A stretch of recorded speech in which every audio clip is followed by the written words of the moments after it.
नमस्कार। सर्वमंगल ज्योतिष में एक बार फिर से आप सभी का बहुत बहुत स्वागत, हार्दिक अभिनंदन करती हूं मैं अपर्णा घोषाल।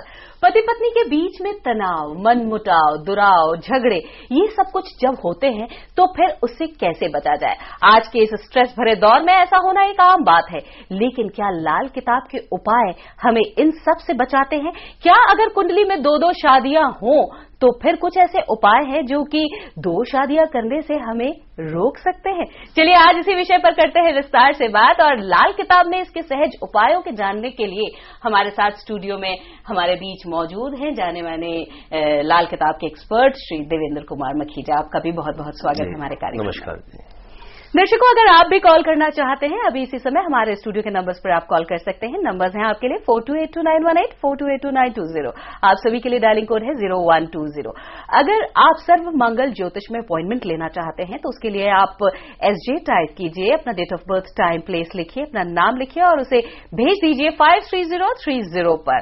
और हाँ, अगर आप फोन के द्वारा अपॉइंटमेंट लेना चाहते हैं तो फिर आपको डायल करना होगा नंबर 011-4306-2222 और 9311283333 और इन नंबर्स पर आप डायल करके अपॉइंटमेंट ले सकते हैं। और अगर देवेंद्र जी से आप अपॉइंटमेंट लेना चाहते हैं, मखीजा साहब से अपॉइंटमेंट लेना चाहते हैं और आप दिल्ली के बाहर रहते हैं तो आपको इन स्थानों पर, जो स्थान हम आपको बता रहे हैं जो कि है कानपुर, हरिद्वार, देहरादून, चंडीगढ़, लुधियाना, इन जगहों पर अगर आपको अपॉइंटमेंट लेना हो तो फिर आपको कम से कम 3 दिन पहले अपॉइंटमेंट लेना होगा। और आज का जो हमारा विषय, जो हमारा टॉपिक है कि पति पत्नी के बीच में दुराव, मनमुटाव क्यों हो जाया करता है। अपर्णा जी, क्यों हो जाते हैं ये तो एक बात की बातें हैं। सबसे पहले आते हैं कि हमारी शादी के कुंडली के योग। अब जब भी किसी पंडित से लोग कुंडली मिलवाने जाते हैं तो उसमें कह दे आपकी कुंडली के अंदर शादी के 2 योग हैं, लंबे चौड़े खर्चे बता दिए जाते हैं। लेकिन यहां पे लाल किताब एक बड़ा सिंपल सा और साधारण सा उपाय देती है। अगर किसी को भी पता लग गया है कि हमारी कुंडली के अंदर शादी के 2 योग हैं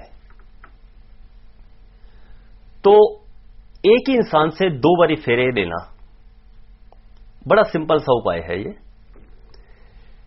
या तो जिस टाइम फेरे लिए जा रहे हैं आफ्टर सम टाइम उसी टाइम ले लिए जाए, या जब भी एक अच्छा माहौल चल रहा है, हंसी खुशी सारा माहौल चल रहा है, परिवार अच्छा चल रहा है, 1 महीने बाद, 2 महीने बाद, या जैसे मैरिज एनिवर्सरी आ जाती है उस टाइम उसी रीति रिवाज से। दोस्तों, किसी किस्म की कोई बारात इकट्ठी करने की जरूरत नहीं होती, लेकिन रीति रिवाज वही चलेगा। पंडित वो हो ये भी जरूरी नहीं है, लेकिन फेरे आपको उसी तरह जैसे आपने पहले रीति रिवाज से लिए थे उसी तरह ही लेने पड़ेंगे दोबारा, उसी जगह से दोबारा। यानी कि एक ही आदमी से 2 बार फेरे लेने का मतलब आपकी 2 शादी का योग जो है वो साधारण तरीके से खत्म हो गया। पूरी बारात इकट्ठी करने की जरूरत नहीं है।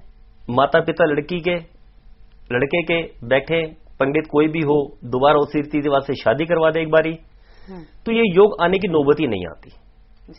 ना आपको लंबे चौड़े खर्चे करने की जरूरत पड़ती है कि कभी पीपल से शादी कराओ तो कभी किसी चीज से शादी कराओ, कभी ये तो कभी वो। तो ये सारे झंझट बड़े आराम से तरीके से निकल जाते हैं। उसी टाइम भी आप ले सकते हैं फेरे। जिस टाइम आज मान लीजिए आज किसी की शादी हो रही है तो थोड़ी देर एक बार फेरे हो गए, थोड़ी देर बाद दोबारा फेरे कर लिए, लेकिन कहीं यहां कंफ्यूजन हो जाती है लोगों को, क्या कि अभी फेरे लिए हैं, अब लोग क्या कहेंगे, दोबारा फेरे क्यों ले रहे हैं, तो नहीं लिए जाते। तो इसीलिए थोड़ा सा टाइम बीच में निकाल दें, 1 महीना, 2 महीने, 6 महीने, या सबसे अच्छा टाइम मैरिज एनिवर्सरी, क्योंकि 1 साल तक तो मेरे हिसाब से कहीं कुछ मुश्किल ही पोजीशन ऐसी खराब होती है। झगड़े 1 साल तक तो कम ही रहते हैं, क्योंकि उस टाइम वो कहते हैं ना, होश कम होता है, जोश ज्यादा होता है। तो इतनी देर में तो मेरे हिसाब से नहीं आती। तो कोशिश करें कि जैसे आपकी मैरिज एनिवर्सरी आई, अपना वही बहाना, हमारी मेरे 1 साल अच्छा गुजर गया, हम दोबारा फेरा लेने चाहते हैं, 2-4 रिश्ते इकट्ठे करना चाहो ना करना चाहो आपकी मर्जी, लेकिन लड़की के माता पिता और लड़के के माता पिता दोनों इकट्ठे हों और उसी रीति रिवाज से दोबारा 7 फेरे लेके झंझट खत्म। तो फिर जो 2 शादियों का झंझट या ये योग कुंडली में किसी के बनता है तो फिर 2 बार फेरे ले लेने से उसी व्यक्ति के साथ ये जो समस्या है या ये जो बला है वो टल जाती है।